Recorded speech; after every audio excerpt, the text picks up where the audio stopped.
I'll be the last one left when the lights go out. I'm down to one last breath, but I can't stop now.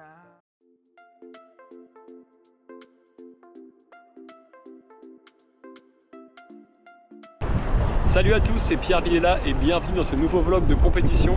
Là je suis arrivé à Saint-Georges de Didonne pour les championnats de France.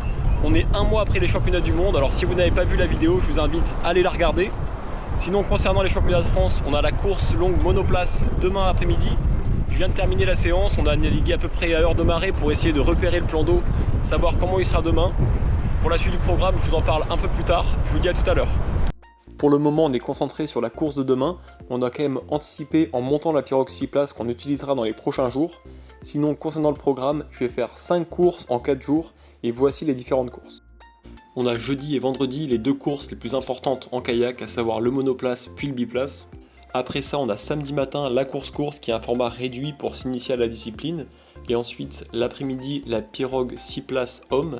Et pour terminer, le dimanche matin, pirogue 6 places mixte. Ça fait un beau programme bien chargé et là la récupération entre les épreuves va être super importante, alors il va falloir que je pense à boire et manger après chaque course. Après ça, on est allé assister au briefing de la course de demain, donc la course longue monoplace, et voici le parcours. C'est un parcours de 16 km avec départ sur l'eau à 14h15 et arrivée plage. Au niveau du vent, on a un tout petit vent qui s'ouvre vers le large mais qui est quasiment négligeable. Et en fait, ce qui est important, c'est la marée, ça veut dire qu'on va descendre avec un gros courant d'eau au début du parcours et on va rentrer en longeant le bord pour être à l'abri du courant. Malgré la marée, le plan d'eau il sera probablement très lisse, ce qui fait que la course se fera sûrement en prise de vague. Ensuite, on est rentré manger à l'hébergement et on a continué à regarder un peu la carte des courants pour se rassurer et être confiant sur ce qu'on allait avoir demain.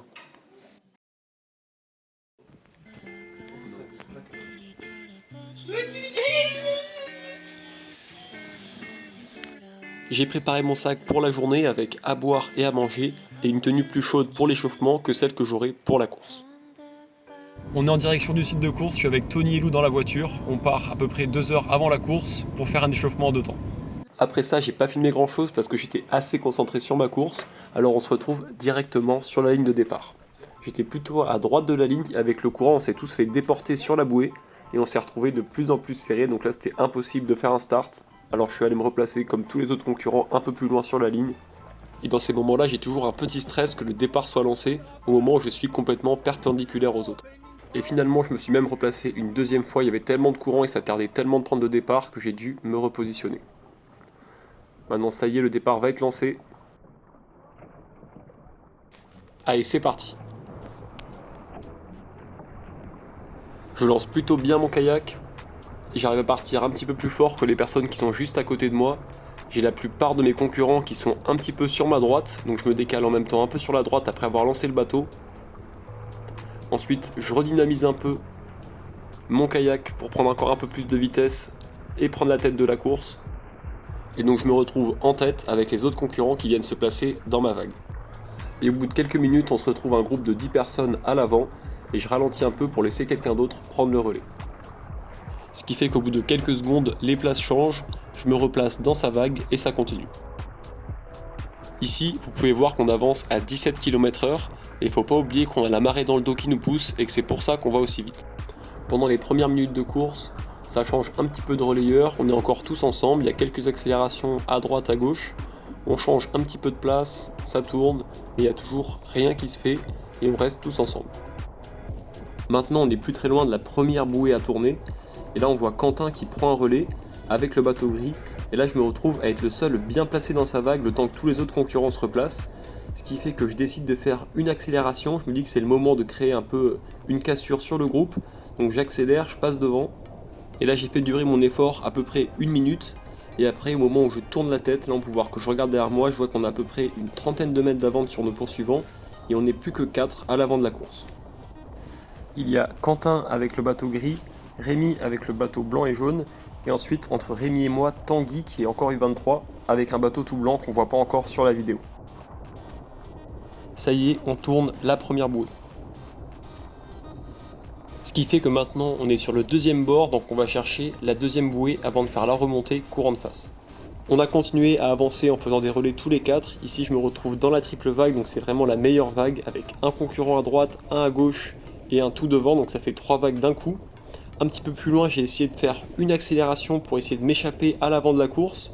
Donc pendant un changement de relais, j'ai relancé sur la gauche avec peut-être Tanguy qui aurait pu rester dans ma vague à droite. Au total, j'ai fait une accélération de même pas 20 secondes et en regardant sur les côtés, je me suis rendu compte que finalement tous les concurrents étaient restés au contact. Donc je relâche mon effort et je continue sur le même rythme que tout à l'heure.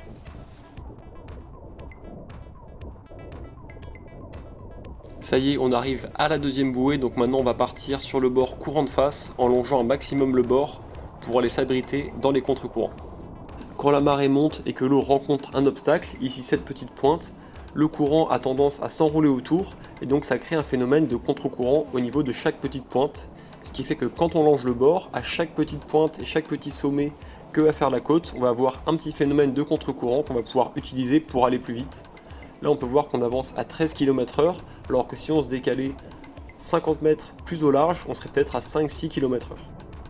Ensuite on a continué à avancer tous ensemble jusqu'à cette petite pointe au niveau de la flèche blanche, et ça a été vraiment un moment crucial de la course. Juste avant cette pointe, on rattrape les 2 premières filles de la course qui là sont sur la gauche, ce qui fait que je n'ai plus la place d'être dans la vague de gauche de Quentin, alors je passe derrière lui et je continue de ramer. On voit la pointe ici juste à droite, et en fait au niveau de celle-ci il y avait une petite ligne de cailloux qui continuait sous l'eau que je n'avais pas vue et je me décale un peu trop à droite. Je tape les cailloux, et là le gouvernail se bloque un petit peu contre la coque. Mon concurrent sur la droite, Tanguy, ne peut plus continuer la course. Rémi, il est un petit peu derrière, il a complètement foncé son gouvernail, ce qui fait qu'on se retrouve 2 à l'avant de la course. Quentin n'a pas touché, et moi j'ai beaucoup de mal à me diriger. C'est un fait de course qui peut arriver, mais c'est quand même un peu dommage parce que ça change carrément la physionomie de la course. Après, avec une eau aussi trouble, c'était impossible de voir sous la surface. Maintenant il faut faire avec, et la course continue. Pendant les premières minutes après avoir tapé le gouvernail, j'avais beaucoup de mal à me diriger, ça me prenait pas mal d'énergie pour rester stable, de rattraper un peu les erreurs avec la pagaie. Je me suis demandé si j'allais pouvoir rester avec Quentin jusqu'à la fin de la course, et j'ai même commencé à regarder un peu derrière moi pour savoir où étaient mes autres concurrents. Finalement, on est arrivé ensemble à la dernière pointe, après ça il restait plus qu'une grande anse et 2-3 km maximum. Au niveau de cette dernière pointe, il y avait pas mal de courant et le plan d'eau était assez mouvementé, et vu que j'avais du mal à me diriger, j'ai eu beaucoup de mal à rester dans sa vague, j'ai dû prendre beaucoup de risques en serrant vraiment la côte, et j'avais peur de toucher encore une fois. Une fois qu'on passe la dernière pointe, c'est là où les effets de courant sont le plus forts, et on va passer de 13 km/h à 8 km/h en à peine quelques secondes. Il y a même des petites vagues ici qu'on peut voir un petit peu sur la vidéo, ce qui fait que pendant quelques secondes de temps de traverser cette zone, on prend chacun notre propre trace, et une fois qu'on rentre à l'intérieur de la baie, c'est à nouveau plus calme, et là on se rejoint à nouveau. À partir de ce moment-là, je me suis retrouvé dans la vague de Quentin, il a commencé à mettre un gros train de course, je fais une relance pour essayer de dépasser, et au bout de quelques secondes, il contre, il relance aussi pour garder la tête de la course. Ce qui fait que je me retrouve de nouveau dans sa vague et la course continue. Quelques secondes plus tard, je refais la même chose, j'attaque de nouveau sur sa droite, je prends un peu de vitesse, j'arrive quasiment à revenir à sa hauteur, et là encore une fois, il relance, il réaccélère et je me replace dans sa vague. Ce qui fait que quelques secondes plus tard, je décide encore une fois d'accélérer, toujours sur le côté droit, je prends de la vitesse, je reviens quasiment à son niveau, il réaccélère encore, et quelques secondes plus tard, je me retrouve une nouvelle fois dans sa vague. Je pense que sur cette dernière ligne droite dans la baie, j'ai dû faire au moins une dizaine d'accélérations, et là on se retrouve à même pas 800 mètres de l'arrivée, côte à côte, il reste une dernière bouée à 300 mètres de la plage, et ensuite c'est la ligne d'arrivée. Maintenant on est vraiment dans les derniers instants de la course, à même pas 60 mètres de la bouée rouge. Je lance le plus gros sprint que je peux pour essayer de lui passer devant juste avant le virage.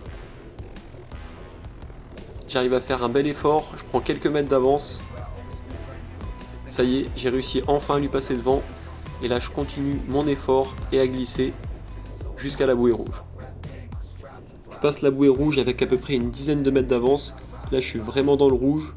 Mon objectif c'est de tout donner jusqu'à la plage. J'ai réussi à maintenir mon écart jusque dans les derniers mètres de la course. Donc là je suis super content. Je vais bientôt mettre le pied sur le sable. C'est bon et je pars en courant jusqu'à la ligne d'arrivée. Et je suis très content de moi parce que je viens pour la première fois de ma vie de faire champion de France en Océan Racing en monoplace. Mais malgré tout j'ai une petite déception, c'est d'avoir abîmé le nouveau bateau que j'avais reçu tout simplement la veille de la course, donc j'ai un petit enfoncement dans la coque, et là j'ai glissé quelques bouts de bois pour essayer de redresser le gouvernail, mais c'est pas une solution qui fonctionne. Ce qui fait qu'après ça, on a passé un peu de temps sur le site de course avec tout le monde en attendant les podiums, et j'ai eu la chance d'avoir Manu de Bikayak qui est en fait venu réparer mon bateau. Il avait le gouvernail dont j'avais besoin, parce qu'il est en fait revendeur de Nordic Kayaks sur Brest. Et grâce à lui, je vais pouvoir faire la course courte samedi matin avec mon bateau. En première position, Pierre Viella.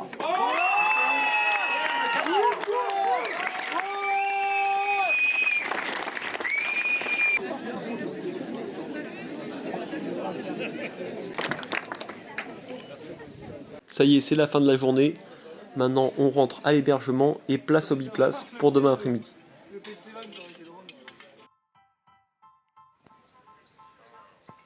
C'est parti pour la deuxième journée de compétition. On a la course cet après-midi, on est vraiment resté tranquille toute la matinée. Ensuite, on est parti s'échauffer en 2 temps, donc un premier échauffement qui se termine 1 heure avant la course et après un deuxième temps, un quart d'heure avant le départ. Voici le parcours qu'on a effectué. Les conditions météo étaient les mêmes qu'hier, la seule différence c'est qu'on est d'abord remonté à l'abri du courant et ensuite on est rentré avec le courant dans le dos. Pour cette course, j'ai seulement le départ et l'arrivée qui ont été filmés. Et avant ça, je vous montre nos impressions avec mon coéquipier avant la course. Confiant? Ouais, on verra. À mon avis, on va arriver tous ensemble à la dernière bouée à 300-400 mètres de l'arrivée. Ça va se jouer au sprint. Je pense qu'on peut être assez confiant sur notre sprint qu'on a dans le K2. Et après, ça se jouera peut-être sur la course à pied. La portion a l'air d'être super longue. Donc on verra ce que ça donne, si on est en confrontation encore quand on pose le pied sur la plage ou pas. Là, on vient de faire l'échauffement en 2 temps. Et je pense vraiment que si ça arrive au sprint, ils n'ont aucune chance. Ça y est, on s'aligne sur la ligne de départ parmi les premiers. Et là, on est vraiment placé tout à gauche de la ligne. Le départ est lancé. Là, on doit être le 4e ou 5e bateau en partant de la gauche. On a pris un bon départ. On est passé 2e à la première bouée de dégagement. Une fois que les bateaux s'éloignent, de toute façon, on voit plus grand chose. Et sinon, au niveau de la course, on est parti, on devait être à peu près un groupe de 8 en tête qui s'est petit à petit épuré jusqu'à ce qu'on soit plus que 6, plus que 4, plus que 3 kayaks à 2 km de l'arrivée. Et ensuite, avec mon coéquipier, on a lancé notre sprint à la bouée rouge qui était à peu près à 600-700 mètres finalement, donc assez loin. À ce niveau-là, on a pris un peu d'avance et après on a tout donné pour essayer de garder cette dizaine de mètres d'avance qu'on avait sur nos concurrents. Et là, on est sur la gauche de l'écran, on arrive en tête à la plage et je me pose pas de questions, mon but c'est sprinter tout droit jusqu'à la ligne d'arrivée. Tant que la course n'est pas terminée, je ne m'arrête pas. Je suis super content d'avoir pu une nouvelle fois gagner aujourd'hui, et encore plus avec mon coéquipier Tony, avec qui on en fait depuis presque 10 ans maintenant. Bonjour à tous, c'est Duval Tony et Pierre Villiers de la Pierre. Bon, refais, coupe. Je la refais du coup. Photo de miniature. Super course. Je suis d'accord.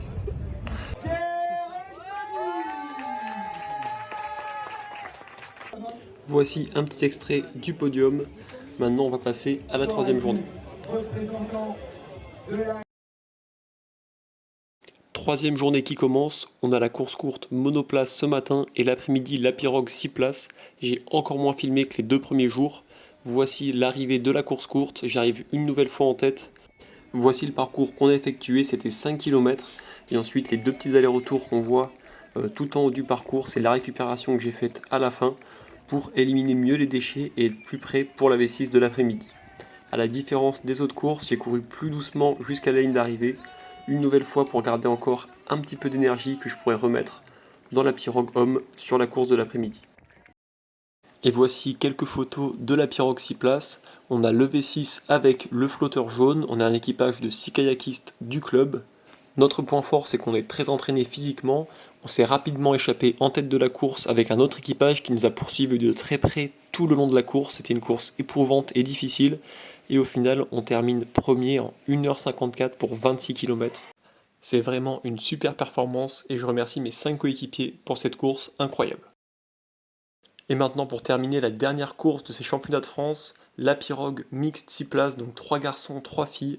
Un parcours de 15 km où on s'est super bien débrouillé avec une très belle trace et un beau parcours. On termine à la 3e place. Ça y est, c'est la fin du vlog des championnats de France que j'ai mis vraiment du temps à publier. En tout cas, j'espère que ça vous aura plu. N'hésitez pas à vous abonner à la chaîne, à mettre un like et un commentaire Moi je vous dis à bientôt.